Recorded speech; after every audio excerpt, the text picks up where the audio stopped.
नियोग म्हणजे काय?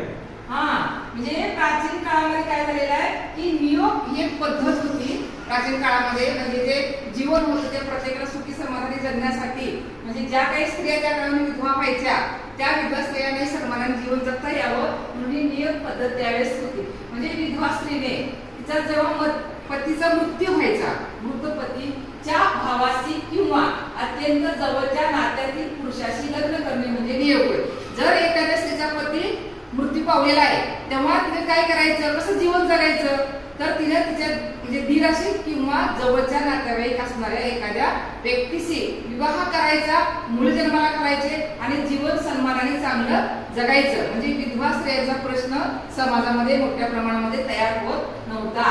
आता उदाहरण बघितलं तर महाभारतामध्ये जे पंडू आणि धृतराष्ट्र आहेत हे सुद्धा नियोग पुत्रच होते. आणि गुप्त काळामध्ये आपण शिकलेलं आहे पूर्णपणे गुप्त काळ.